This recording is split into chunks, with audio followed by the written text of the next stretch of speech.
think from a coaching standpoint, there's one easy way to rectify turnovers. You don't have a chance to turn it over.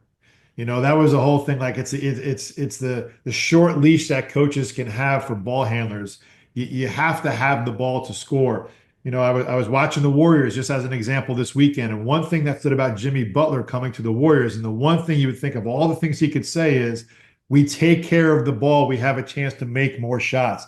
So they talk about it even at the very highest level with the most notable of superstars. It certainly applies to the highest level of college basketball too. This is something we've talked about ad nauseum all year. And maybe there is no coincidence, and not just the fact that Hubert realizes I have a weight lifted off my shoulders by someone taking care of the other things non-basketball related to the product on the floor and the results, but maybe now I need to make Elliot understand less time means less turnovers. Less turnovers means that we win. David did a great job explaining what's happening with Isaiah Evans.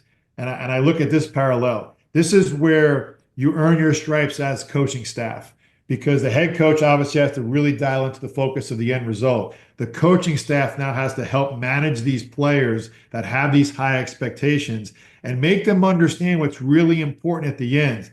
That winning is going to affect not just our team, but the individuals that affect the winning too. And for that matter, that don't affect the winning. I'll give a little bit of credit to the staff in this one, because someone has to be able, and maybe it's not just Hubert, to sit down and make Elliot understand these things. Look, we can score if we have the ball. We can't if we don't. Remember, we talked about, hey, you're better off closing your eyes and throwing it up. It may go in than turning it over. I don't think there's any coincidence in the fact that Carolina's having success on the floor. And it looks like they're more capable of having that success as an overall product in the fact that Elliot's minutes have been reduced. Now, I don't know if that can be sustained. Elliot's obviously an important player in what he's capable of doing as a rebounding guard, as a ball handler. The question now bemoans, can they translate into increasing his minutes and also keeping the turnovers down? That's going to be the key factor moving forward, because I'm not sure they can only play him 18 to 20 minutes a game. He needs to be in the 25 to 30, but he also needs to be in that 2-to-1 assist ratio, which he still quite hasn't gotten to yet. But I think you're spot on, Mike, here. Less Elliot Cadeau turnovers equals more North Carolina wins.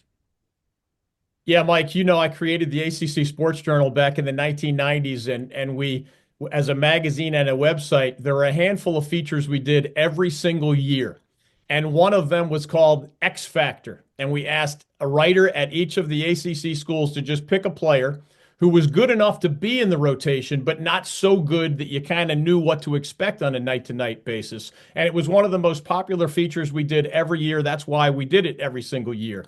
And I think the answer for the Tar Heels this year would be Elliot Cadeau, because he's the type of guy that when he plays really well, the Tar Heels are extremely difficult to beat. Even in a couple of the Tar Heels' losses this season, there was nothing wrong with the Elliot Cadeau who went to Wake Forest and nearly led the Tar Heels to a victory over the Demon Deacons. That was a 1-point game, and Cadeau had 14 points and 13 assists with only 3 turnovers. That's the Elliot Cadeau that the Tar Heels need, even though that was a loss for Carolina. But when the Heels went to Clemson, Elliot Cadeau was terrible. 6 turnovers against the Tigers. When he went to Duke, he was terrible. 5 turnovers with only 3 assists. You just can't win under those circumstances when a guy who has started every single game this year, and I don't think it's mere coincidence that Hubert Davis, while cutting Cadeau's minutes, has kept him in the starting lineup. I think it would be too big of a psychological blow for a guy that you think might need to play less to just, near the end of your sophomore season, take a 2-year starter and make him start coming off the bench. I think that would just mess with most young players' heads. So he's still starting every single game. But as Coach said, he's been trending toward 20 minutes a game after playing well over 30 a whole bunch of times earlier this season. Some things we know down the stretch are probably not going to change, right? Elliot Cadeau is only a 30% three-point shooter. That's probably not going to get dramatically better. It's kind of odd that a second-year starter with the ball in his hands so much especially Coach mentioned someone on the Carolina staff spending a lot of time with Elliot Cadeau. How about Marcus Page?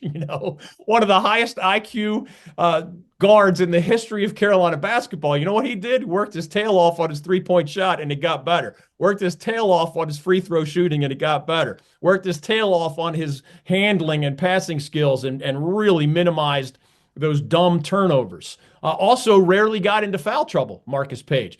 Elliot Cadeau is still trending toward, 67% from the free throw line, which is low for a guard, and 31% from three-point land, which is better than last year, but still low for a guard.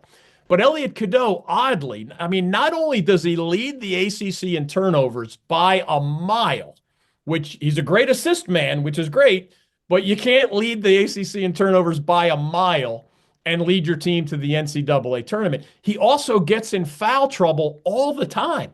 He's an undersized guy. He's got to move his feet. He's guarding the ball a lot, but you can't. It's another thing that's going to go down, right? If your minutes go down, you're going to turn it over less. If your minutes go down, you're going to be less vulnerable to fouling out of a game, which he's had 4 or 5 fouls a bunch of times this year. That's not uncommon for a big man. That is uncommon for your starting point guard. So Elliot Cadeau needs to be smarter defensively by avoiding the unnecessary fouls. He's got to be more reliable with his free throw shooting. He needs to at least occasionally hit a three, and that has gotten, again, a little bit better here lately.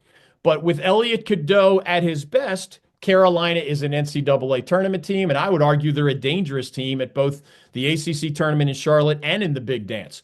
When Elliot Cadeau plays as he did at Clemson, horrible. At Duke, horrible. Earlier this year at Louisville, he was not very good.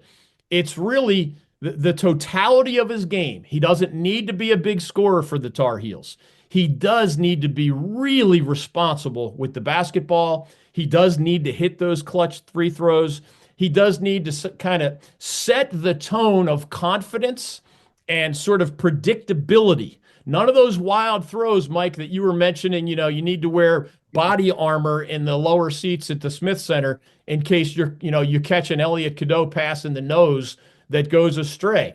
His teammates need to know that he's more reliable. His coaches need to know that he's more reliable, as Marcus Page was for the Tar Heels to an incredible degree.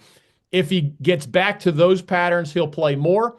If he doesn't, he'll probably stay in the starting lineup, but he's going to be too erratic for the Tar Heels to get where they want to go.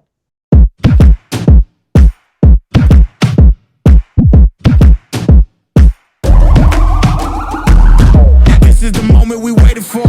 Everything you want is right here. We gon' give them what they came for.